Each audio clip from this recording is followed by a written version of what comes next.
دنیا نے کال پر بات کرنے کو محبت کا نام دیا ہوا ہے، گھر والوں سے چھپ چھپا کے ملنے کو محبت کا نام دیا ہوا ہے، یہاں تک کہ کچھ باولے قسم کے لوگ اپنی ڈیزائرز کو پورا کرنے کے لیے جسم سے کپڑے اتارنے کی ڈیمانڈ کرتے ہیں اور اس کو محبت کا نام دیتے ہیں۔ ایک بہت بڑے وی آئی پی سے ریسٹورنٹ میں لے جا کر ایک دو وقت کا کھانا کھلا دینا، دن میں 25 دفعہ طوطے کی طرح آئی لو یو بولنا، آئی لو یو بلوانا، ان کی نظروں میں محبت ہے بھائی۔ تنہائیوں میں ایک دوسرے کو اپنے پاس بلانا، ایک دوسرے کو جو ہوس کے نشے میں نوچا جا رہا ہے، ایک دوسرے کو ایکسپینسو سے گفٹس دے کر جو بدلے میں عزت، ایمان، حیا اور اللہ کا تعلق چھینا جاتا ہے، ہماری سو کالڈ دنیا اسے محبت کا رنگ دے رہی ہے۔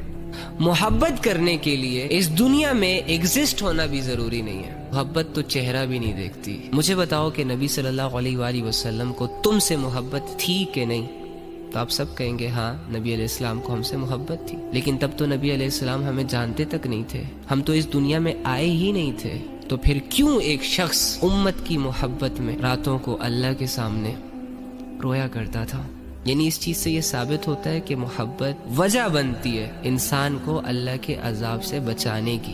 ہماری ساری محبتیں جو آج کل دنیا میں سوشل میڈیا پر چل رہی ہیں، یہ محبتیں تو ہمیں جہنم کا مستحق بنا رہی ہے، ہمارے گناہوں میں اضافہ کر رہی ہے۔ سیدھے راستے پر لانے کے بجائے جو لوگ سیدھے راستے پر ہوتے ہیں ان کو بھی بگاڑ رہی ہے۔ یہ سارے کام جو ہے نا،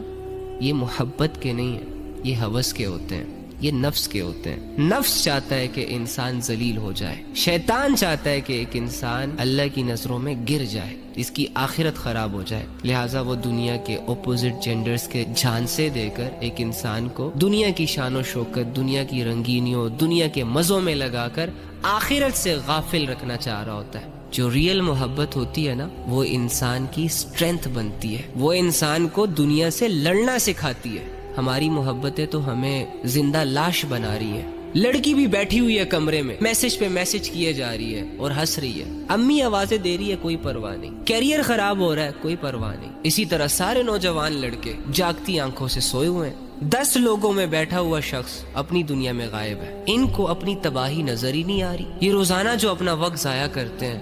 کوئی فکر ہی نہیں ہے۔ مجھے بتاؤ، جس معاشرے کے لڑکوں اور لڑکیوں کا ایسا سینس آف ہیومر ہو، اس معاشرے نے کیا ترقی کرنی ہے، دنیا میں یا آخرت میں؟ جو اصل محبت ہوتی ہے نا، وہ گھر کی چار دیواری پرووائڈ کرتی ہے، وہ ایک دوسرے کی عزت سکھاتی ہے، وہ مرد پر بھی ذمہ داریاں ڈالتی ہے اور عورت کو بھی ذمہ دار بناتی ہے۔ لیکن یہ جو محبت کے نام پہ نفس اور ہوس کے تماشے چل رہے ہیں نا، ان تماشوں میں انسان اپنے جسم سے کپڑے تک اتار دیتا ہے اور اس کو پتہ تک نہیں چلتا، اپنی حیا کے سودے کر لیتا ہے، اللہ رب العزت کی لمٹس کو کراس کر لیتا ہے، اپنی آخرت کو تباہ و برباد کر کے چھوڑ دیتا ہے، یہاں تک کہ مرنے کے بالکل قریب ہو جاتا ہے لیکن ریئلائز نہیں ہوتا۔ تو خدا را اپنی جانوں پر یہ ظلم کرنا چھوڑ دیں۔ ابھی اللہ کا ایک فیصلہ ہوا نا کہ آ جاؤ میرے پاس، تو تمہارے جانو مانو کو خبر بھی نہیں ہونی اور تم نے 6 فٹ زمین کے نیچے اتر جانا ہے، اور تمہارے جانے کے بعد جو زندہ بچ گیا ہوگا نا یا بچ گئی ہوگی، اس نے کسی اور کے ساتھ مصروف ہو جانا ہے۔ آج اگر مردوں میں غیرت ختم ہو رہی ہے، عورتوں میں حیا ختم ہو رہی ہے، تو اس کا سب سے بڑا ریزن